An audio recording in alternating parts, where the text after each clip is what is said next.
All right, hello, good afternoon, and welcome. I am your host, Ichabod Slice, and this is Biologyzing. Right now, we are on this nice sandy beach on this lovely early spring day in Southern California, just outside of the city of Santa Barbara. And as you can see on the screen before you, we're actually sitting in the middle of this low tide condition here on this sandy beach. The tide is supposed to be about, I think, 1.8 feet below the average. Anyway, yeah, so it's low tide, and the cool thing about low tide is that it exposes a lot of evidence for biological activity that happens on these sandy beach systems and everything. So I got off work early, had some spare time, decided to do some fishing, hence the rod right there. And hopefully something will bite my bait that's out there. But other than that, you know, I'm gonna take a little stroll along this beach and see what wonderful biological treasures this beach has to offer us today. But first things first, let's just talk about the layout of the land.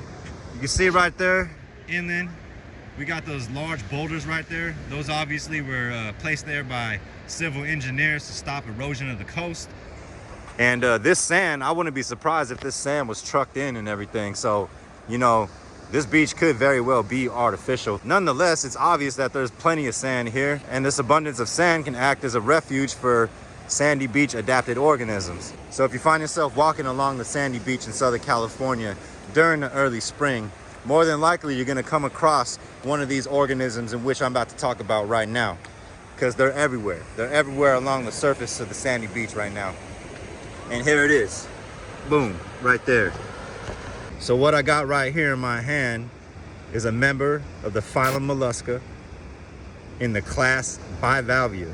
So Bivalvia is the grouping of clams, mussels, oysters, those type of mollusks. And the particular species that this is, I believe, is Donax gouldii. Now the genus Donax is actually a very abundant clam species that can be found along sandy beaches. I'm pretty sure all throughout the world. I'm pretty sure that they have species out in Europe. There's another related species in the same genus on the East Coast. I think there's like 2 or 3 species. And the one here in Southern California is this one, Donax gouldii. But yeah, this species is pretty well adapted to this type of ecosystem, to this pretty turbulent ecotone going between sandy bottom marine ecosystem all the way to upland coastal. So they're living within this little strip of transition zone between wave pressure and upland areas. And they are pretty well adapted to this type of environment. They use that muscular foot. A muscular foot is something that all mollusks have. They use that muscular foot to essentially bury themselves in this sandy substrate. When the water comes and basically saturates everything, it makes it easier for them to dig through. So they pull out that muscular foot and just dig themselves into the substrate. And they're bivalves, so they're filter feeding organisms. And they have in-current and ex-current siphons that'll suck in water and filtrate any little microorganisms, whether it be bacteria or you know, small, very microscopic arthropods or something like that. Anything living within the matrix of the sand, and they'll eat and digest it, and then they spit it out through the excurrent siphon. So there we go. Oh, perfect example right there. So at the top of the screen, you can see those siphons, those in-current, excurrent siphons. Its muscular foot is stuck out, and it's using that to bury itself in the sand. So basically right now, it's a race against time. It's trying its hardest to get itself underneath the sand where it's not exposed, because you can imagine being on the surface like this, you're pretty vulnerable to any predators that might want to eat you. Although the sheer abundance of how many there are out here, you know, it's kind of that strength of numbers type of thing. Oh, there you go. You can see that muscular foot working its way in. Look at it just shimmying down there. And it gets itself vertical.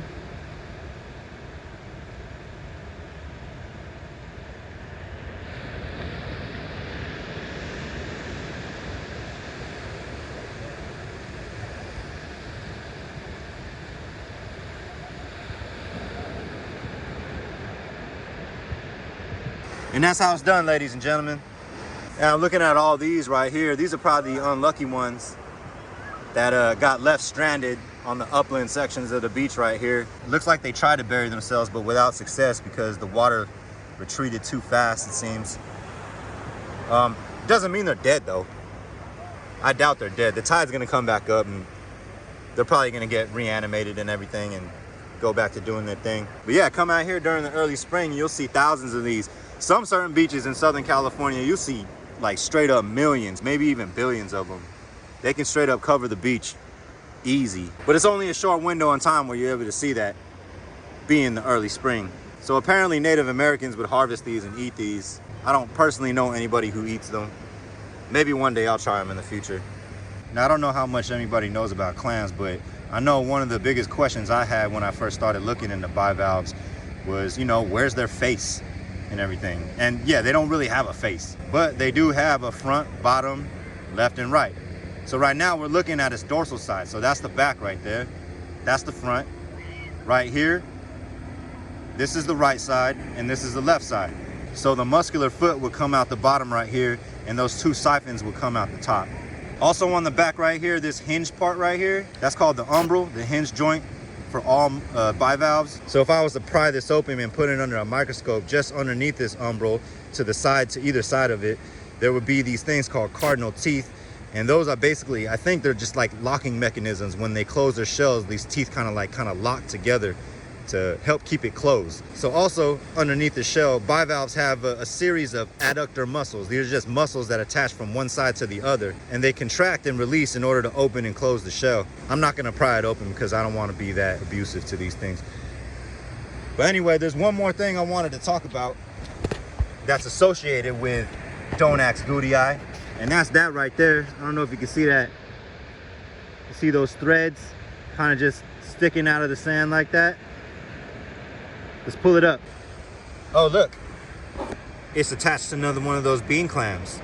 So not all the clams have this, but this one does. And when I first saw this, I thought, oh, dang, are those the byssal threads? Byssal threads, if you don't know what those are, like if you ever looked at a mussel, at where it's attached to the rock or attached to other mussels, you see these threads coming off of it. And with mussels, that's basically a fibrous protein structure that it uses to anchor itself to the rocks. But that's not what this is. This, in fact, is another organism that seems to have a commensal relationship with this species of clam right here. And it's a colonial organism in the phylum Cnidaria. So Cnidaria is the phylum of jellyfish and sea anemones and corals and stuff like that. And this right here is Eucheilota bakeri. It's a colonial hydroid. So within the phylum Cnidaria, you have corals and sea anemones, but there are also these things called hydroids. And this one right here is a colonial one. Let me get a different lens and look at it up closer. There we go. So you can see right there, those little segments on each one of those filaments. Each one of those segments holds a little polyp. And those polyps have these little tentacles. And on each of those tentacles, they have these nematocysts, which are harpoon-like structures coated in venom. So if there's a little microscopic organism that comes by and touches one of those tentacles, that harpoon springs off and stabs it and envenomates it, immobilizing it, and then it can have itself a meal, essentially. And to me, it's interesting, you got this hydroid species that appears to have a commensal relationship with this clam species. I think it's commensal. I don't think it's symbiotic, because I'm not really sure what benefit the clam gets from having this colonized on it. But I can see the benefit that the hydroid gets from the clam buried in the sand. These clams only bury just subsurface. They don't go too deep like a lot of the clams that people eat mostly for food and everything. But because it's just subsurface on the sand, it can have these colonial threads stick out, and then they could just waft in the turbulence of the beach and basically snag whatever microscopic creature flows by it. So in a habitat where you don't have much stable structure to live on, you find your stable structure by attaching to these clams. I wonder if you can find these things on rocks and stuff like that. I'm not sure. But yeah, Eucheilota bakeri, hydroid, Cnidaria. Taking advantage of all the Donax gouldii out here. See, to me, that's a trip. Commensalism out here on the sandy beaches of Southern California.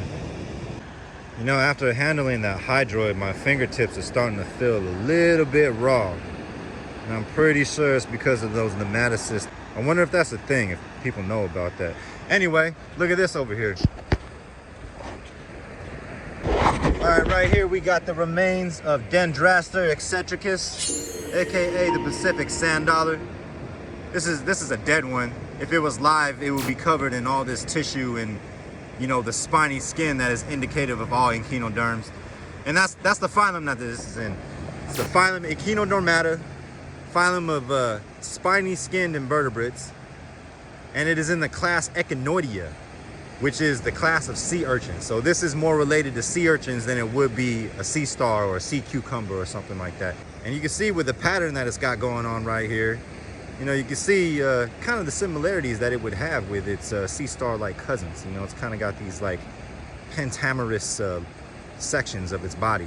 So if this thing were alive, this would basically be living subsurface within this sandy bottom habitat. You don't see too many of them, live ones, exposed out in the open here in Southern California. And if you were to go up to like the sound areas out in Washington and probably parts of Oregon on their sandy beaches where it's not that turbulent, you know, it's protected from a lot of the wave pressure, you'll see thousands of these on the beach, just kind of like all stuck in the sand and everything. But it is an echinoderm, so it does have that spiny skin. Those spines on that skin, you know, they're movable, so they can move those things around so they can shimmy themselves into the sandy habitat for which they live. And another cool thing that many of you probably don't know about echinoderms is that, you know, although they are an invertebrate, you as a human being, you as a vertebrate, I should say, are more closely related to this than you would be related to, let's say, a grasshopper or an octopus or something like that. You know, based on phylogenetic evidence and everything like that. But one of the physical characteristics of echinoderms that shows relationships between them and the vertebrata is the fact that they have an internal skeleton, which is essentially what we're looking at right now. So this dead sanddollar right here, what's left of it is essentially the skeleton. And not essentially, it is the skeleton, you know? Just like you have an internal skeleton, so do echinoderms. And yes, that does mean sea stars too. Starfish, sea stars, however you want to call them. Sea cucumbers, sea urchins. I mean, when you see dead sea urchins, you see their skeleton too. But yeah, Pacific sanddollar, out here in the sandy beaches of Southern California. Okay, so when you think of beach habitat, you know, first thing that comes to mind is probably the sand habitat. And we looked at an organism that does live in the sand. And obviously that ain't the only organism that would live in it. I mean, there's probably like polychaete worms, and you know, later in the summer, you got Pacific mole crabs that would live in here. But another form of habitat would be this shit right here.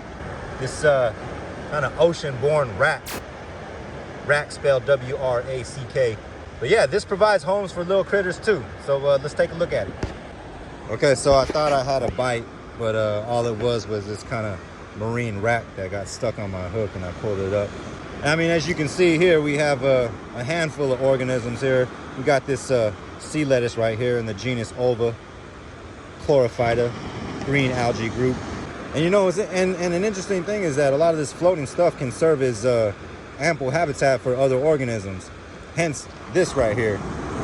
So this kind of scaly looking stuff right here, that's not actually part of the seaweed. Rather, it's growing on top of the seaweed. These are bryozoans. And these are little animals in the taxonomic group called Bryozoa. And bryozoans, they're a microscopic invertebrate. And let me get a different lens. There, that's better. All right, right there. If you have trichophobia, this might freak you out a little bit. But yeah, each one of those little pores right there is an individual organism with a feeding structure called a leucophrys, which is essentially kind of like a mouth with like fingers on it, or like a fingered mouth or something like that. I don't know how to describe it, but it's like this feathery like structure that kind of sticks out and grabs whatever floating piece of food that it can get its hands on when it's floating through the water.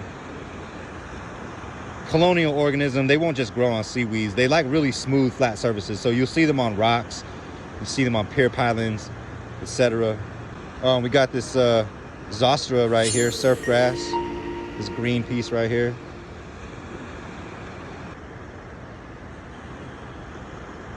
Isn't that kind of mesmerizing? I don't know, man. I look at this stuff and it's kind of mesmerizing to me. I'm like the opposite of trichophobic. Was that trichophilic? Oh yeah, there's all sorts of stuff in here. There's probably pieces of plant material that got carried down by the rivers during our recent heavy rainy season here in Southern California this past few months. Different representatives of the chlorophyta, the green algae, the phaeophyta, the brown algae, and looks like there's some small bits and pieces of rhodophyta, the red algae, in there too.